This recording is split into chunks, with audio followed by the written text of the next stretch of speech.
अस्सलाम वालेकुम viewers, welcome to my channel simple and delicious cooking. आज मैं आपके साथ शेयर करने जा रही हूँ इफ़्तार, वो भी नेबर्स में जब मैंने अपनी इफ़्तारी बाँटी। बस यहाँ पे छोटा सा मैंने जो है वो रिकॉर्ड किया और मुख्तसर ही कोशिश की कि मुख्तसर चीज़ बनाई जाए, ज़्यादा चीज़ें नहीं बनाई जाए। तो दही बड़े और चाट वगैरह मैंने बिल्कुल भी नहीं बनाए क्योंकि हर घर में ही तैयार किए जा रहे हैं। तो फिर सोचा कि यहाँ पे क्या चीज़ तैयार की जाए। तो यहाँ पे सबसे पहले मैं स्पैगेटी मैंने मेन्यू में रखी। स्पैगेटी यानी चिकन तंदूरी स्पैगेटी, जो कि बहुत मज़ेदार सी होती है। तो उसकी रेसिपी झटपट मैं आपके साथ शेयर कर लेती हूँ। यहाँ पे मैंने चिकन ले ली बोनलेस और इसमें शामिल किया तंदूरी मसाला रेडीमेड। इसके अलावा तेल और इसके अलावा इसमें लहसुन अदरक का पेस्ट या इसमें पाउडर शामिल कर सकते हैं। ऑयल और सिरका ये डाल के आपने इसमें मैरिनेशन कर देनी है। और मैरिनेशन करने के बाद इसको आप ज़्यादा टाइम के लिए रखने की भी ज़रूरत नहीं होगी, आप इसे फ़ौरन कुक भी कर सकते हैं। ये झटपट जो है वो तैयार हो जाती है। छोटे बच्चों के साथ बहुत लंबा आप काम नहीं छेड़ सकते, इसलिए ये झटपट चीज़ जो है वो मैं कोशिश करती हूँ रमज़ान में हो जाए। तो बस यहाँ पे चिकन जो है वो हमारी तकरीबन ऑलमोस्ट 10 से 15 मिनट में तैयार हो चुकी थी। और दूसरी तरफ जो है वो मैंने सारी सब्ज़ियाँ जल्दी जल्दी कटिंग करके रख ली थी। तो यहाँ पे जैसे यहाँ पे चिकन हमारी हो जाएगी, अगर आपके पीस पड़े हों तो छोटे कर लीजिएगा ताकि इक्वली सब में हो जाए। और बस यहाँ पे ये हमारी चिकन है तैयार। साइड पे मैंने क्या करना है, यहाँ पे पानी जो है वो मैंने गरम करने के लिए रख दिया है। ये तकरीबन मैं 2 पैकेट जो हैं वो स्पैगेटी के लूँगी। और इसको मैंने पानी को गरम करा पहले और उसमें तेल और नमक शामिल कर दिया। जब ये बॉयल आने लगा तो इसमें मैंने स्पैगेटी डाली और स्पैगेटी को निकाल लिया। फिर इसको ठंडे पानी से आप इसे धो लें, यानी ठंडा पानी इसके ऊपर डाल दें, जिससे ये होगा कि हर स्पैगेटी अलग अलग हो जाएगी। और तकरीबन थोड़ा सा तेल लेके आपने लगा देना है ताकि स्पैगेटी चिपके ना। इसके अलावा सब्ज़ियाँ आप अपने मनपसंद की ले सकते हैं। जैसे मैंने यहाँ बंद गोभी ली है, गाजर ली है, शिमला मिर्च ली है और हरी प्याज भी ली थी, जो कि कटिंग करके भूल गई मैं, फ्रीज़ करके रखी हुई थी उसे। खैर, यहाँ पे आपने एक पतीली लेनी है और उसमें थोड़ा सा बस तेल शामिल करना है। तकरीबन मैंने 2 टेबल स्पून के करीब शामिल किया होगा। और इसमें फिर मैंने शामिल किया बंद गोभी, गाजर और शिमला मिर्च, ये तीनों चीज़ें मैंने इसमें शामिल कर दी हैं। और साथ ही में इसमें हम थोड़ा सा बस, क्योंकि सब्ज़ी को ओवर कुक नहीं करना, बिल्कुल बस सौते करना है, तो इसमें मैं शामिल करूँगी नमक। यहाँ पे नमक शामिल करना है क्योंकि नमक जो है वो आप देख के डालिएगा, क्योंकि आपने इसमें तंदूरी मसाला जो है उसमें भी नमक होता है, पैकेट का मैंने यूज़ किया है। इसके अलावा स्पैगेटी बॉयल की थी उसमें भी, और इसमें जो है वो सोया सॉस और वर्सेस्टाइन सॉस भी जाएगी, तो उसमें भी नमक होता है। तो आपने नमक बिल्कुल एहतियात से डालना है। यहाँ मैं तकरीबन 1 टेबल स्पून ले रही हूँ 2 पैकेट के हिसाब से, तो जो है वो नमक हमारा इंशाल्लाह सेट रहेगा। बस अब आपने करना क्या है, इसमें आपने सबसे पहले डालना है वर्सेस्टाइन सॉस, जो कि बहुत मज़ेदार सा एक फ्लेवर देती है। तीनों सॉसें आप डाल दें और ये तकरीबन 2 से 3 टेबल स्पून के करीब मैंने डाली है। इसके अलावा मैं इसमें चिली सॉस और सोया सॉस दोनों डालूँगी, वो भी 2 टेबल स्पून के करीब। बस इसको मीडियम फ्लेम में मैं पका रही हूँ साथ साथ, और चला भी रही हूँ ताकि तमाम चीज़ें जो हैं वो अच्छे से मिक्स हो जाएं। इसमें मैंने शामिल करे थे काली मिर्च का पाउडर भी, आप इसको भी ऐड करिएगा। और इसको डालने के बाद आपने इसको अच्छे से मिक्स कर लेना है।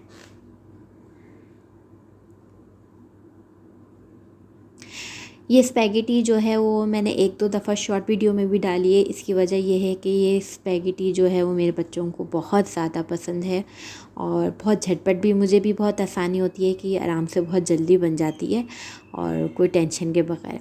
इसके अलावा यहाँ पे मेरे पास गार्लिक चिली सॉस थी, यहाँ पे ग्रीन चिली सॉस, ये शंग्रीला की थी और ये रखी हुई थी मेरे पास, तो मैंने सोचा ये डाल दूँ ताकि थोड़ी स्पाइसी हो जाए। इसके अलावा चिली गार्लिक केचप ये होता है, सॉस होती है, वो भी मैंने इसमें शामिल कर दिया ताकि ऊपर से एक्स्ट्रा डालने की ज़रूरत ना पड़े। बस ये दोनों चीज़ें मैंने डाल दी हैं, इसका फ्लेवर बहुत अच्छा उठ जाता है। इसको अच्छे से हम मिक्स करेंगे और इसके बाद हम इसमें शामिल कर देंगे चिकन। यहाँ पे मैंने इसमें चिकन शामिल कर दी और चिकन को जब आप मिक्स करेंगे तो गज़ब का कलर आ जाता है और बहुत मज़ेदार सी, मेरा तो दिल करता है उसी वक्त उठा उठा के खाना शुरू कर दूँ। बट ये बहुत मज़े की टेस्टी हो जाती है, बहुत ही ज़्यादा, कि कम वक्त में इतनी अच्छी स्पैगेटी तैयार हो जाए तो क्या ही बात हो। बस यहाँ पे जो है वो स्पैगेटी ये देखें मिक्स हो चुकी है, मसाला रेडी हो चुका है, सारा काम कंप्लीट। अब आपने इसमें स्पैगेटी शामिल करते जाएं और ये मिक्स करते जाएं। बहुत आसान सी और बहुत ही झटपट। आप लोग भी इसको इस तरह ट्राई करिएगा, आप लोग को भी बहुत पसंद आएगी इंशाल्लाह। ये देखिए एक एक स्पैगेटी बिल्कुल अलग अलग है।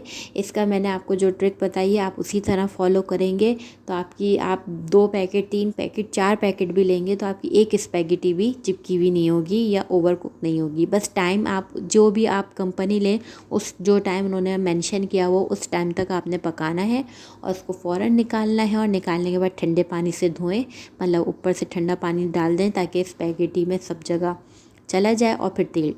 तो इससे ये होगा कि आपकी स्पैगेटी बिल्कुल चिपकेगी भी नहीं और जब आप सर्व करेंगे तो आपको भी एक खुशी होगी। बस यहाँ पे देखें मैं मिक्स करने की कोशिश कर रही हूँ, बहुत मुश्किल से मिक्स हो रही थी क्योंकि रोज़े की हालत में बिल्कुल भी हाथ नहीं चलता है और बहुत बुरी मतलब वो होती है कि आपने जल्दी हाथ चलाना है, वो जल्दी वाला हाथ नहीं चलता। तो बस यहाँ पे फिर मैंने अपने हस्बैंड से कहा कि इसको मिक्स कर दीजिए अच्छे तरीके से। बस उन्होंने इसको मिक्स करा और बहुत अच्छा लुक, और जब हमने इफ्तार में खाया तो माशाल्लाह बहुत अच्छी बनी थी। ये है इसकी फ़ाइनल लुक। बस इसके बाद हम आ जाते हैं पकोड़ों की तरफ। तो यहाँ पे मैं मिर्चों वाली पकोड़े बना रही हूँ जो कि मुझे बहुत पसंद है, तो मैंने सोचा सबको पसंद आएंगे इंशाल्लाह। यहाँ पे मैंने बेसन ले लिए 1 कप के करीब, इसमें नमक डाला और इसमें शामिल कर दी मैंने लाल मिर्च, पिसी मिर्च। और इसके अलावा आप चाहें तो इसमें थोड़ी सी हल्दी भी शामिल कर दें रंग के लिए, और इसको बैटर एक तैयार हो जाएगा। पानी डालते जाएं थोड़ा सा, और इतना बस थोड़ा सा गाढ़ा बैटर तैयार करना है, ना बिल्कुल लिक्विड पतला हो और ना ही बहुत ज़्यादा थिक हो। बस एक नॉर्मल सा आपने बैटर इसको तैयार कर लेना है।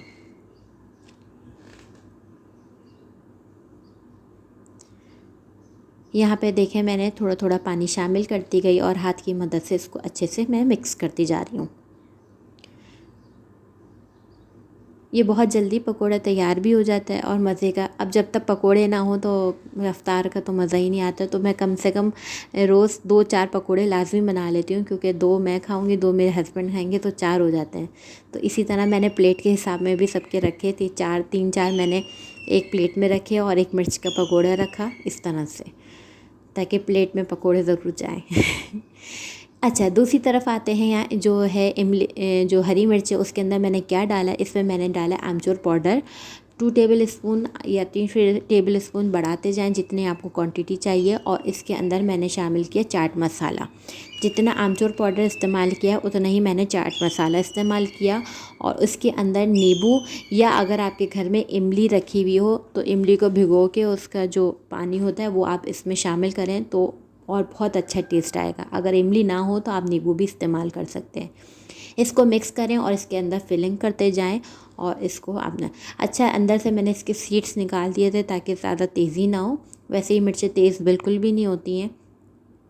बस इसको मैंने सारा इसमें डाल दिया सारा, और जितना बचा था तो मैंने वो भी सारा सब में बराबर कर दिया कि कुछ बच के ना जाए फ्रिज में बिल्कुल भी। तो ये देखें यहाँ पे जो है वो मैंने सारी मिर्चें भर दी हैं और बहुत मज़े का होता है, खट्टा भी और बहुत मज़ेदार सा। तो एक दफ़ा आप इस तरह आमचूर पाउडर और चाट मसाला डालें और इसमें नींबू या इमली का रस, इमली का होगा तो बहुत अच्छा है, और वरना नींबू आप इसमें ज़रूर शामिल करें। बस यहाँ पे इसमें बैटर में आप इसमें शामिल करें और इसको फ्राई करते जाएं। यहाँ मैंने बैटर में डिप कर दिया और इसको डिप फ्राई कर लूँगी। फ़ाइनल पिक मैं नहीं ले सकी क्योंकि बहुत जल्दी जल्दी काम हो रहा था, और फ़र्स्ट टाइम या सेकंड टाइम मैं व्लॉग बना रही हूँ तो इतनी हर चीज़ की पिक नहीं मिल सकी, मगर एंड में आपको इसकी फ़ाइनल पिक ज़रूर मिल जाएगी। बस यहाँ पे देखें मैंने इसको डिप किया और इसको मैंने डीप फ्राई किया, और इसकी भी मैंने मीडियम फ्लेम में रख के इसको पकाया और बहुत अच्छी एक क्रिस्पी सी हमारी मिर्चें तैयार हो गई थी।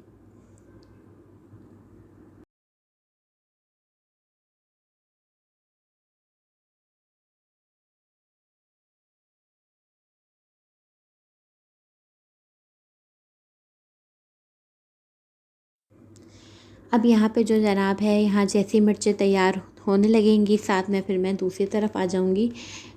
ये देखें मिर्चें तलना अब शुरू हो गई हैं आराम से। अब आप लोग सोचेंगे कढ़ाई नहीं, मैं पतीली में तल रही हूँ, इसलिए कि क्योंकि ये मेरे तलने की ही पतीली है, जिसमें मैं तेल अलग से शामिल रखती हूँ, जिसमें बच्चों के लिए भी अलग से चीज़ें तल दी जाती हैं कि बार बार कौन चेंज करे। तो ये एक मैंने पतीली रखी हुई है। तो बस यहाँ पे मिर्चें तलना शुरू हो गई हैं और दूसरी तरफ मैं पकोड़े बनाने की तैयारी शुरू करूँगी, जो मैं आपको रेसिपी दे चुकी हूँ पहले भी, और आप नीचे जाके आप चेक कर सकते हो, बहुत मज़ेदार से पकोड़े तैयार हो जाते हैं। तो यहाँ पे वही मिक्स पकोड़ा मैं तैयार करूँगी, क्योंकि हमारे घर में आजकल बहुत शौक़ से खाया जा रहा है। तो ये बंद गोभी है, प्याज है, गाजर है, शिमला मिर्च है और आलू भी मैंने इसमें शामिल किए हैं। सारी रेसिपी आपको डिटेल नीचे वीडियो में आपको मैं लिंक दे दूँगी, आप वहाँ जाके देख सकते हैं। बहुत मज़ेदार से पकोड़े तैयार होते हैं और मज़ा आ जाता है सच्ची में। बस यहाँ पे जो है वो बेसन डालेंगे, नमक डालेंगे, हल्दी डालेंगे, कुटी हुई मिर्च डालेंगे। कुछ चीज़ें मैंने आपके सामने डाल दी हैं, कुछ चीज़ें शायद मैं स्किप कर दूँगी क्योंकि वीडियो रिकॉर्ड नहीं हो सकी होगी। और साबुत धनिया है वो कूट के आपने इसमें शामिल कर देना है। और चावल का आटा आप डालेंगे तो इससे ये होगा कि आपके जो पकोड़े होंगे बड़े मज़ेदार से क्रिस्पी तैयार हो जाएंगे। तो थोड़ा सा आप एक दफ़ा आप परचेज़ कर लेंगे तो वो काफ़ी टाइम चलता है और उसका टेस्ट भी बहुत अच्छा आ जाता है। तो यहाँ पे ये सारी चीज़ें मैंने जल्दी शामिल कर दी हैं। ज़ीरा भी मैंने इसमें डाल दिया और इसमें बेसन डाल के बस इसको मिक्स करेंगे। पानी आपने ज़्यादा नहीं रखना, बेसन भी आपने ज़्यादा नहीं रखना, तभी ये जाके पकोड़े ज़बरदस्त क्रिस्पी बनते हैं।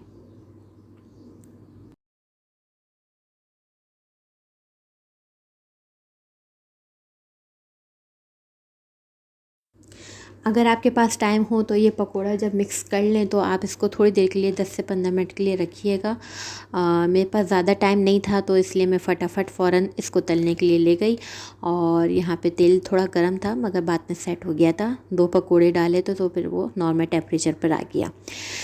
बस यहाँ पे मैं पकोड़े शामिल करती जाऊँगी और इसको हाथों की मदद से डाल दिया ताकि उसकी जो लेयर्स हैं वो अलग अलग निकलेंगी तो बहुत अच्छा लगेगा, आलू और प्याज और ये सब।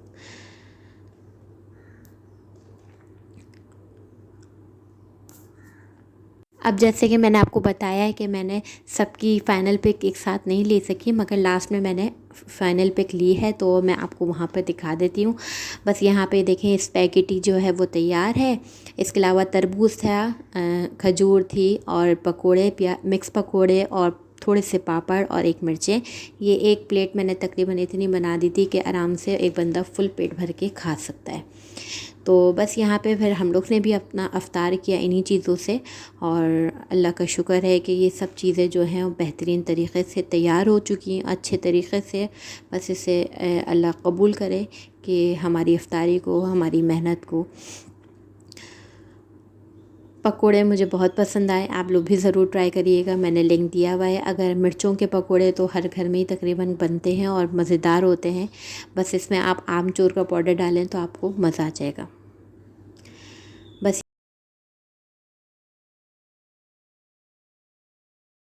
बस यहाँ पे जो है वो मैं अपना व्लॉग एंड करती हूँ और इस उम्मीद के साथ कि आप लोग इसको ज़रूर पसंद करेंगे और लाइक और शेयर करना ना भूलेंगे। तो अपनी राय का भी इज़हार करिएगा, चैनल पे नए हो तो ज़रूर सब्सक्राइब करिएगा और मुझे बताइएगा कि आप लोग को ये वीडियो कैसी लगी और अगर आपको पसंद आती है और अगर इसमें क्या बेहतरी मज़ीद ला सकते हैं। तो फ़र्स्ट टाइम मैंने बनाया है और उम्मीद है कि आप लोग को इंशाल्लाह पसंद आएगा। ठीक है, इंशाल्लाह नेक्स्ट वीडियो तक मिलते हैं। अपना बहुत सा ख्याल रखिएगा, मुझे दुआ में याद रखिएगा। खुदा हाफिज़।